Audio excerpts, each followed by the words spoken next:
Hello, this is Abby. Dear Abby, this is gonna be a long one. Oh boy.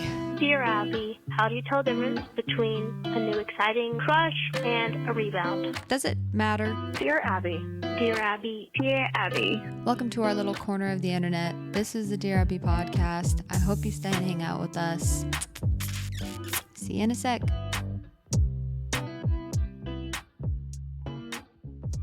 Okay, hello everybody. Welcome back to another episode of Dear Abby. My name is Abby. I'm your host. Welcome back. Thanks for tuning in. Thanks for jumping in. Thanks for clicking play on Spotify or Apple or YouTube or whatever you're watching me on. I hope you are having a wonderful Thursday or Friday, whatever day it is. Today we have a great episode planned. I don't know why I say we all the time. I think we as in us, me and you guys, but it really is just me. But saying we makes me feel better and less crazy, I think, a little bit. We are talking about a couple of different things. It's one of those episodes where I have multiple things that I want to talk about. So I did skim it to where it's only a couple of things, but I mostly wanted to talk about having somebody to confide in or having somebody who understands and how important that is on any recovery journey or just in life. How sometimes we think we are okay without ever talking to anybody, or sometimes we get in a little bit of we isolate ourselves. Sometimes we isolate ourselves because we don't feel understood, or we did try to open up and we got hurt, and so we just don't talk to anybody anymore. But I wanted to talk about that specific hurt and also kind of some things that I've felt along my recovery and journey with having a mental illness, hopefully to bring to light or just validate the struggles that some people might feel. I think no matter how much we think that we're okay to isolate ourselves, there is a very deep need that is not being met when we do so. I want to talk about that, as well as being somebody that can help other people feel validated and help other people feel understood and loved and supported, and kind of how you can support somebody who is struggling with their mental health, or maybe ideas that you can give somebody to be able to support you. And then we're going to do a Dear Abby, which is about, I believe, scrupulosity or religious OCD, and just the struggles with that. So stick around for that at the end of the episode. But before we do any of that, of course, we're going to do dubs and L's. So I think I'll start with the L's for this week. Some of the L's this week have been a lack of focus. That's just been hard. It's been really hard for me to focus on just one thing. So even when I'm talking now, I feel like it's hard for me to zone in and be present with what I'm talking about, and therefore speak eloquently. So that's kind of been a struggle, as well as it happens at work. Like I get brain fog, or like it just stops working. And I've also been drowning out feelings with watching YouTube. I love YouTube. I love it more than like any streaming services like Hulu or whatever. But I definitely still use that as a certain type of an escape. And it's been really hard to stop watching just random videos and stuff like that when I'm bored. And I get really obsessive, but not in an OCD way, just like, I love the show. I love the whatever. And then I like can't focus on anything else. So now that I'm talking about it, I think that is full circle to why I can't focus on some things. So that's my L for this week. But my dubs are great. One of them is that I have been replying to emails, like not work emails, just like personal emails, social media stuff. I will say that is a big dub, because by the time I'm done with work, I do not want to answer a single email. In fact, the second I see a new email come in, it is immediately marked as read and starred to come back to another time and reply at a later time. That is like the number one thing that I do that is procrastination, is just emails. Like I do not like responding to them. It takes mental energy that I don't have after work, but I probably do. I just like don't lock in. It's hard to lock in to emails sometimes, but I have replied, and I'm pretty good at replying to people. I'm growing up. The other dub that I have that will kind of lead into the topic of today's episode is sometimes when I'm struggling mentally again, or when I just have a flare up of OCD, or of maybe a week where I've felt more depressed, I used to find it very hard to open up to my partner, my really just anybody, but whoever I'm closest with, and now my husband. Like, I find it really hard to just I find it hard to just be honest about it, because I don't want to be judged for it. I don't want it to be a misunderstanding that I'm not trying hard enough, or like I'm not doing enough or something. So I sometimes can go a while without saying anything, or saying that I need some support and I need help and I'm struggling. I just know from my past that when I do that for too long, it starts to build up, and then I am completely detached from the people around me. But I kind of let it get to that point. But my dub I was feeling rather in a depressive episode. Instead of letting it go on for too long without saying anything to my husband, I was able to bring it up and speak on it. Sometimes I go totally silent, like I don't know how to express what I'm feeling. I just feel bad, like intensely bad.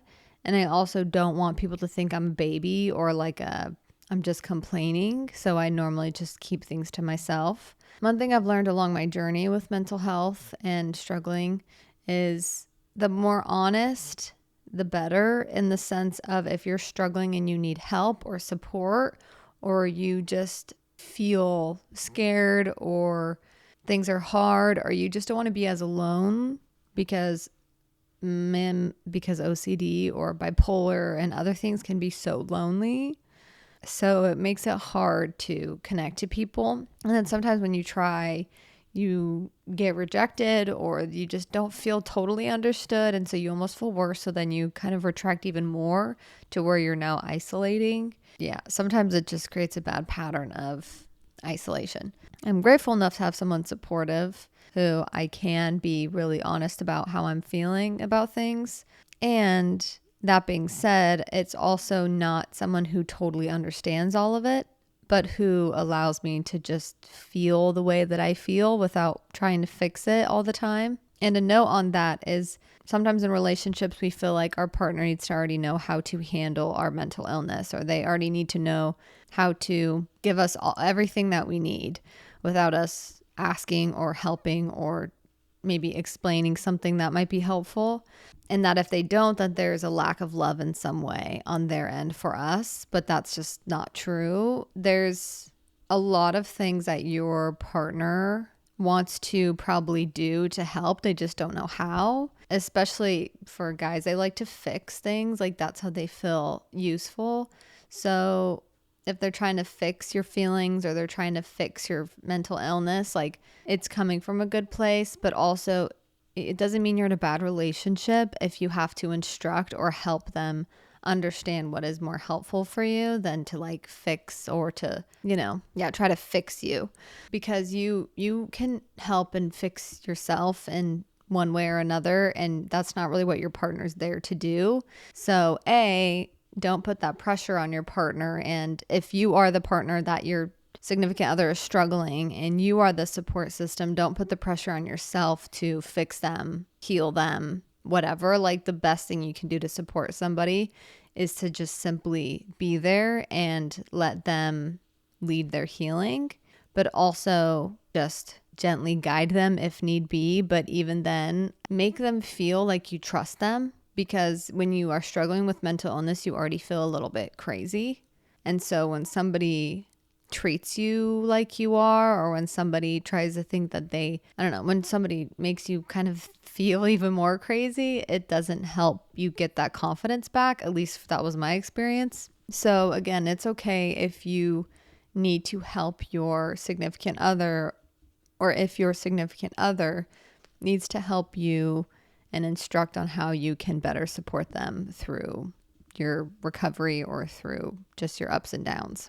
And then, as I said before, with being honest, like, the weight off my back and off my chest that I have felt when I'm just genuinely really honest about what's happening internally to me, whether that's to a therapist or a loved one, a family member, a friend, somebody who is like safe to tell. And safe, I think, comes with time and you know that person, but also I think they don't, again, try to fix anything within you. They let you have full reign over your life, if that makes sense, and they just listen. And you, again, might have to tell somebody that this is what I need. And if they are not willing to do it, then that just person might not be the person you talk to your mental health about, because they don't understand, or they're not trying to understand. So it makes you feel more lonely, which isn't really helpful, especially if you're isolating yourself. So I wanted to bring attention to, I think, maybe the heartache that can come with when you feel really lonely in your mental health journey. And there's a lot of resources out there, but also just like if you feel really lonely, that's probably a pretty normal thing to feel if there's not a lot of people or nobody in your life that you feel safe enough to talk about your mental illness with, or that will allow you to express that without trying to fix or misunderstand or label or anything like that. Because there's two sides of that coin, right? Like if you find somebody that is your confidant, like a therapist or a good friend, and you can tell them all of your feelings, everything you're struggling with, and not like a compulsive exploding, I have to tell you every tiny detail of my intrusive thoughts, but just I'm telling you things that are weighing heavily on me, then that connection, being able to do that with somebody, is so helpful for moving forward and just for feeling better overall, as well as growing your confidence again. Because when you isolate and you feel like nobody understands you, it's going to push you further and further from people, which sometimes will just take down your confidence, so that you're more self-conscious when you speak, or, you know, when you go out in public, you're more uncomfortable with yourself. So when you find somebody that you can connect with and that might not necessarily understand totally, but they're willing to be totally open, an open mind, there's just a lot of healing that comes just from that alone. So then on the opposite side of the coin, if you don't have that person or that connection right now, it can feel very painful, and there is a loneliness to that. And with that, just because you don't have somebody right now doesn't mean you never will. So as discouraging as it might feel, if you feel really lonely, just know that, like, I've felt really lonely before. I didn't feel like I had anyone who understood or that was willing to listen, but I was able to, I think, overcome a fear and open up more, and then also just realize I kind of did have people. I just was scared to be rejected somehow by them, so I would always hold it in. So that could also be a factor, is maybe we're just nervous to let somebody in or to share because we don't know what they're going to say or think. But sometimes if we did, they might be incredibly understanding and helpful and supportive. But I just know that is a very real heartache. I think with mental illness like bipolar disorder, I think as isolating as OCD can be, when I was struggling really badly with my bipolar depression, it was like so lonely. I also felt like I was on a little bit of a different planet, which is also very lonely. Then with depression, obviously you feel so isolated from the world and so hopeless and helpless. And you like know you should be feeling better because you're doing the things that used to bring you joy, but you just feel like flatline. And that's lonely. And that starts to feel lonely if you don't have somebody who's understanding of that. Yeah, just across the board. And there's a million other things that you can feel maybe isolated or lonely by. And as heartbreaking as that is, it's also very important to patiently search or open up, because you will find people that will understand. And I felt like that with OCD. With bipolar depression, I finally felt like, okay, I'm not making it up for attention or something. When I talked to multiple therapists and psychiatrists, like, I actually felt so validated and like, okay, I'm not just making this up to like not go through hard, to like not push myself to do hard things, whatever. It's no, this is very real. And so same with any mental illness, it's very real. With any addiction, it's very real. Like those feelings, all the harder, heavier feelings, like those are real. Not the thoughts that follow those, and the actual like thinking around some of those heavier feelings. Those aren't facts. All those thoughts aren't real, but that is, you're experiencing them. I think if you really feel lonely and you have literally nobody, that is what a therapist can be, is at least somebody who you can talk about those heavy feelings with, your mental health with, and they're not there to judge. They are literally there to clinically help and to be a listening ear so that they can help. It doesn't matter that you're paying for it. Like with my good therapists, I never thought about the fact that I'm paying for them to listen. A lot of therapists do it because they really care about people. And they know that they're sometimes some of the only people that these people get to tell these things to. And that's a really important job. And it was worth my money. It's expensive, but it was, worth every penny for me to feel like happy and joy and good again. After feeling like that was not a possibility for me anymore, like I'd lost all hope.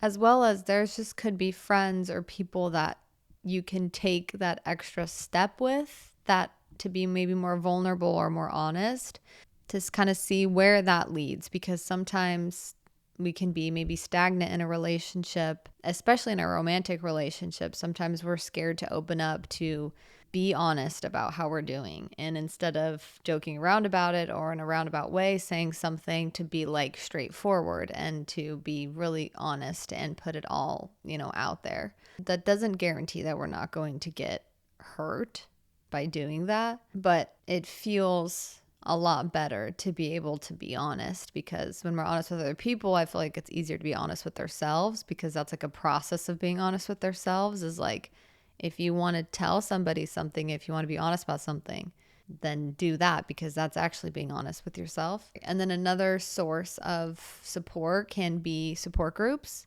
I think that was a very important part of my recovery and still is. I haven't gone to one in a long time, but I actually really miss just the community aspect of it, and also feeling like, okay, these people have what I have.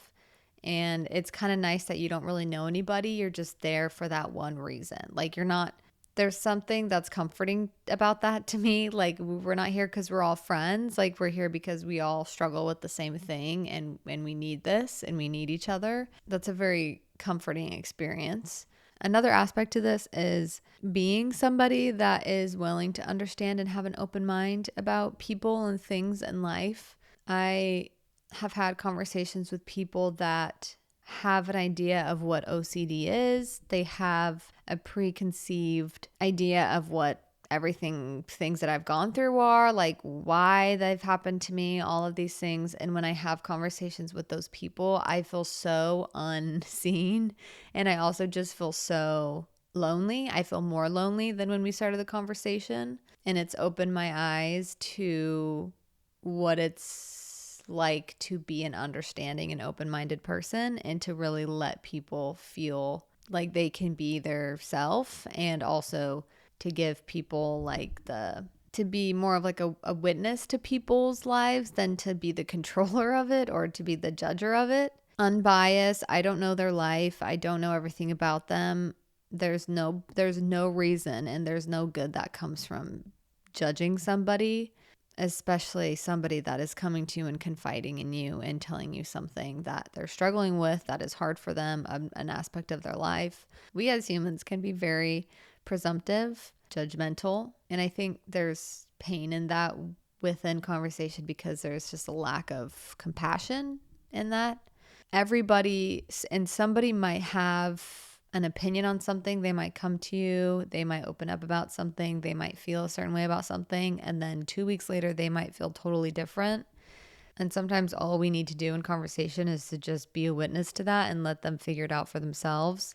Of course, I'm talking about like more of a healthier dynamic versus if somebody this is like on the worst, this is like on the most intense side of the spectrum of that. If somebody is so emotionally taking a huge toll on you and they're really dragging you down constantly, and they need a lot of those conversations and it's all take, then obviously that can be a conversation, or that can just be boundaries being set. I think that's just something I learned, is to like how to have those to be a listening ear. Okay, well, that's it for that part of the episode. I hope any of that made sense. And then we're going to do Dear Abby, and then that'll be it for today's episode. I hope you're enjoying it so far. Okay, this is a text, and it says, Dear Abby, I first want to start off by saying I recently discovered your podcast, and I have quickly caught up on many episodes. I am so encouraged by your openness to share your mental health journey, and am comforted and grateful to hear advice and perspective from someone around my age who has gone through similar struggles as I have. I actually have 2 questions for you. My first question is, how does your faith play a role in your mental health? I am a Christian and my faith is very important to me. I would love to know more about your faith journey as a whole and how it has impacted your mental health. My second question is about love. When did you find your man and how? I want to find my person, and I in many ways feel ready for that relationship, but nothing has come my way yet. I have been single almost 2.5 years since my last serious and long-term relationship. I guess I have high standards because I want a true man of God, and the pickings are slim out here. It's easy to get discouraged when many of my friends are taking big steps in their relationships, and I still haven't found my man. I would love to hear your perspective on both of these things. Thanks so much for sharing your journey and opening up submissions to your supporters. With much love. Okay, I got 2 questions. I like that. I like having the 2 questions. Okay, first question. How does your faith play a role in your mental health? Well, I've talked about how important faith, just like that, what that word has meant to me in my mental health journey, especially with OCD being like sometimes named as the doubting disorder. It's like the opposite, of faith, I guess, if you will. But I have found a lot of comfort in the fact that I can choose how much faith I have. And even if I don't feel it, because when you struggle, obviously, with depression and other things, it's really hard to feel any type of comfort and any type of positive feelings. But there's a lot of confidence that I have gained with my own faith, just being able to choose to believe in God, choose to believe that He is not just there, but that He is good and that He is good for me personally. I have struggled a lot with like all sorts of themes within my OCD, specifically within like which church do I go to, which version of this should I read. For me, I've struggled with almost every aspect of religious scrupulosity, religious OCD you can, like all topics. And I think just through and through, I'm able to just do the basics of just like, okay, I don't know how to answer all these questions that OCD is asking me. And it'll throw in like, well, if God can talk to you, why isn't He giving you these answers? Like stuff like that. And I just ignore that type of like those thoughts now. I struggled a lot with wanting to like get those answers. I learned that like, I'm not going to get those answers. Maybe not ever, but definitely not all at the same time. And I think one of the most beautiful aspects of life is that God is a lot more patient than we are. And He's looking at us with different eyes than we're looking at ourselves. Meaning He's not in a rush to like throw everything at us and see if it sticks. He knows us. He created us. He knows how to teach us. He knows what language we speak. He knows how we are going to understand what He's trying to teach, because He wants us to have the most joy that we can. And He wants us to know that He's out there and He is in here and that He loves us. He wants all of our dreams to come true if they're good dreams and if they actually will bring us joy, which I think He knows. There's just been a lot of peace and power that comes with choosing faith, even in the midst of feeling doubt and fear. I've never just only had faith and no doubt and no fear ever in my whole life. Like that would be a lie if I said that. I am constantly fighting those things, but to my heart of heart, I believe that God is good and I trust Him. And even if I don't trust a bunch of different things that claim that they're close to Him or whatever, like I don't know all of those answers, even if OCD is begging me to try to figure out who's good, who's bad, who's this, who's that, what's this, what's that. It's like if I'm trying to just do the small things and keep my personal relationship, whatever that will look like for me, it's going to be different for every single person. That's like what's most important to me. So it kind of helps all of the other questions just slowly drift off into, I'll get back to you later. But yeah, that's kind of where I guess that the role that it's played in my life is I feel like I just have really understood what that means to be like, okay, I'm going to have faith and like jump off the cliff is how it feels like. I'm going to take this leap off of a cliff and just hope I'm falling into like a cloud. And then all of a sudden it's going to flip upside down and I land on something really fluffy. Kind of how I feel sometimes. Okay, second question is, when did you find your man and how? Okay, a couple of years ago, and he was the boy next door. So he helped me move into my apartment. I had never met him before, just that day that he helped me move in. And we were friends for a while. We were friends first. And then slowly we would sit closer and closer on the couch. And now we're married. So it was funny because I was not in a spot. I was recently divorced and I did not want to date. I had like told so many people, like, I just don't want to right now. I'm genuinely so actually happy to be single and I feel good. I feel free. I was at peace with it. I was excited not to date. I just was excited to have so much time for myself and have so much time to like do whatever. And I found a lot of joy in that. And then we met and then we were friends. And then we were like, should we? No, too soon. Friends again. And then we started dating. And then the rest is history. But that was also because I made a choice to move. And if I didn't make that choice to move, I probably would have never met him, at least not for the next couple of years, because maybe eventually we would have met, but definitely not on that timeline. So I guess me telling a bias story is I think when I made a little bit of a change in my lifestyle and when I put myself out there more, as in like I kind of followed my dreams, or I followed like something that was exciting to me and new, and I kind of threw myself into like a different uncomfortable situation with moving to another state and packing all of my things up and my little dog and driving and staying in an apartment that I probably couldn't afford. Don't know if that's best financial advice, but that's what I did. And he was here, and he was also kind of in this place of like living out his dream and trying to make it work out here. And so it just kind of happened to where the stars aligned. It is easy to get discouraged. And on the other side of that, there's probably a lot more for you to be able to discover about yourself. And I know you've been single for a long time, so it might be like, oh my gosh, I've already learned everything that, like, you know, now I just need somebody else.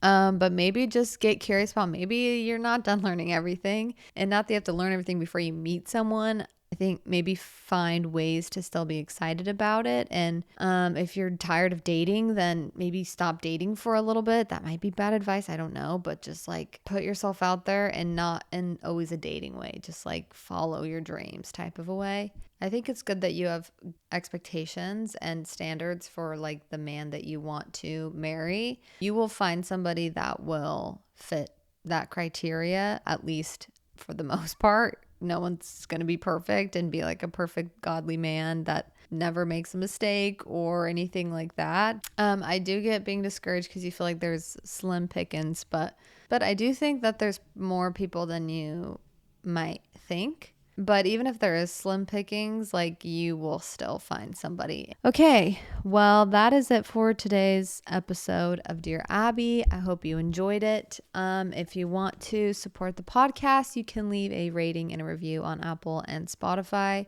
as well as you can like, subscribe, comment on YouTube.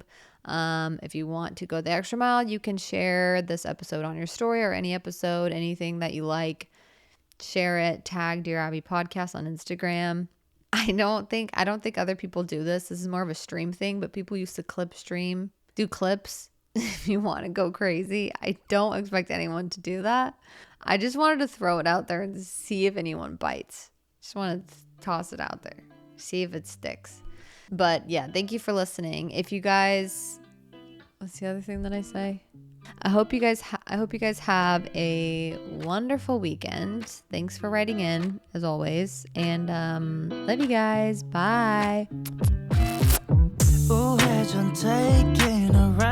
gonna late 눈치 보면서 들어가 할 때 찾아 나머진 바빠 개설레임 바꾸는 사람들 시간만 지나가 자신감 가지고 해와 그냥 천천히